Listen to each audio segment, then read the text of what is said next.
So rubber bridge guitars have been making a bit of a splash in the music world over the last few years. Now, whether that's for a singer-songwriter or maybe someone in the studio who just wants something a little bit different to maybe layer up with something, to maybe put yourself in a bit of a tweaked headspace, to get something out of your guitar playing that maybe you wouldn't normally kind of aim for.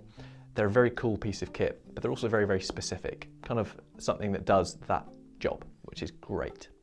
However, not everyone wants to have rubber bridge guitar just for that off chance maybe they're going to use it, and they don't necessarily want to convert one of their guitars permanently to a rubber bridge guitar. And that is where Ernie will step in with the Mute Noodle. Now these are really, really cool on guitar and bass actually. The great chaps at Strings of Things sent us a pack to try out. I mean, the guys were really, really impressed with how easy they were to use for one thing, and also that you could take your favourite guitar and just tweak it a little bit, which means you're very comfortable with what you're playing, but it will just put you in a bit of a different headspace and add something to something that you already love, but just maybe inspiring you in a different way. And they're very, very cool pieces of kit. Super, super simple. Just a little rubber, literally a rubber noodle, that you could just weave in and out of your strings down at the bridge end, and it converts you into very much that rubber bridge style sound. We've tried it on acoustic, we tried it on some electrics, and we also tried it on bass, and it sounded really, really cool. Also plugging through effects, because the way the effects react to the way that you play and how the rubber bridge changes that kind of tonal attack is actually really, really cool. They come in a little pack of 3. You get a small, a medium, and a large. And we just thought we'd do a quick video of Ben playing it on an acoustic. This is the medium size one, and we'll go from without the Mute Noodle to with the Mute Noodle, and we'll see what you guys think. So let us know if this is the sort of sound that you like. We think it's very, very cool.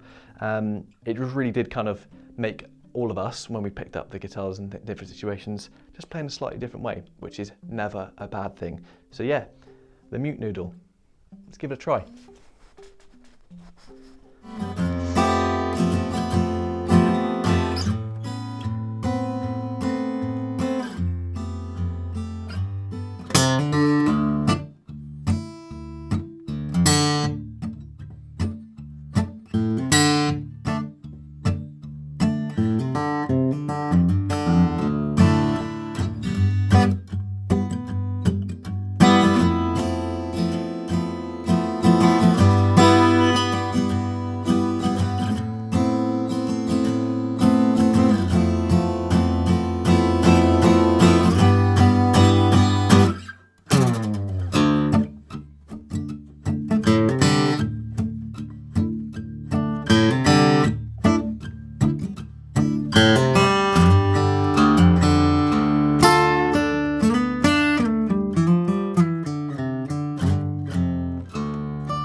Mute Noodle.